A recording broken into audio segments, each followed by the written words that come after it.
శుభోదయం. Global బెతేనియా Calvary ministry తరపున ఈ మాసం యొక్క చివరి దినంలో మరొకసారి మీ అందరితో కూడా కలుసుకుని దేవుని యొక్క పరిశుద్ధమైన మాటలు ధ్యానించుటకును దేవుడు నాకు ఇచ్చిన మధురమైన అవకాశమును బట్టి దేవునికి ప్రత్యేకమైన వందనాలు తెలియచేసుకుంటూ ఉంటున్నాను. ఈరోజు కూడా పరిశుద్ధమైన వేద గ్రంథములో నుండి మరి యొక్క చక్కటి మాటను చదువుకుందాం.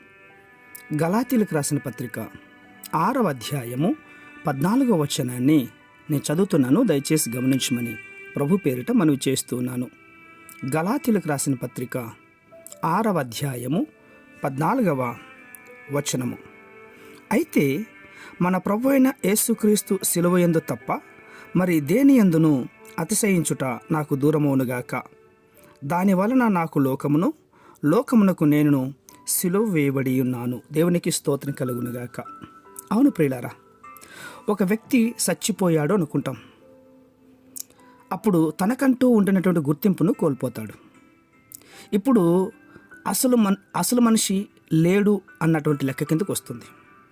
చచ్చిపోయిన వానికి అభిప్రాయాలు ఉండవు, కోపతాపాలు ఉండవు, అహంకారం అస్సలు ఉండదు. నేను ఒక మనిషినే, నాకు ఒక వ్యక్తిత్వం ఉంది అన్నటువంటి గుర్తింపు, ఆ గుర్తింపు మాత్రము ఉంటుంది. అసలు మనిషిగా ఇప్పుడు ఉండడు కదా. చూడండి, ఈ నేను అన్నటువంటి అంతరంగ స్వరం పేరు అహం అని అర్థం చేసుకోవాలి.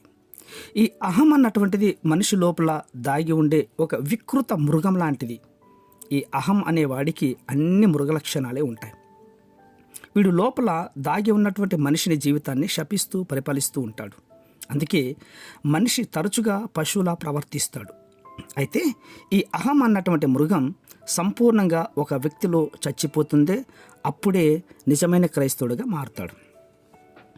అతనికి ఒక గుర్తింపు, పేరు ప్రతిష్టలు అక్కర్లేదు. చచ్చిపోయిన అతనికి పదవులు కానీ ఆస్తిపాస్తులు కానీ అసలు ధ్యాస ఉండదు. 10 మంది ఏమనుకుంటారో, నా పరువు ఏమవుతుందో అన్నటువంటి భయం బొత్తిగా ఉండదు. ప్రతివాడికి గుర్తింపు దొరికితే తాను అసూయపడు.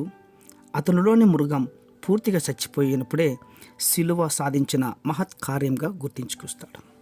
అవును, సిలువ మీద యేసును చంపి పగ తీర్చుకున్నాం అనుకున్నటువంటి వారు ఈ పిచ్చి మనుషులు. అయితే ఆ సిలువే ఈరోజు మనిషిని శాపగ్రస్త మృగాన్ని చంపి మహత్తర సాధనంగా మారింది.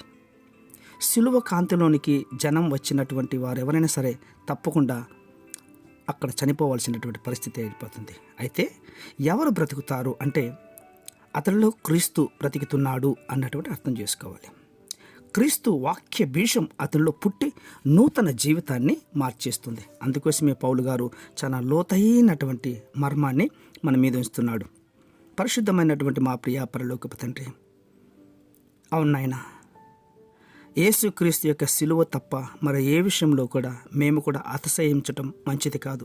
అలాంటి లక్షణాలుంటే ఈ క్షణములను దూరపరిచి మీకు సమీపం కలిగిన మనస్సును ఈ మాటలు వింటున్న వారందరికీ మీరు దయచేస్తున్నందుకే స్తోత్రాలు అర్పించుకుంటూ చిన్న ప్రార్థనను మా రక్షకుడిని యేసయ్య నంబట అడిగి వేడుకొని పొందుతున్నాం మా తండ్రి. ఆమేన్, ఆమేన్, ఆమేన్.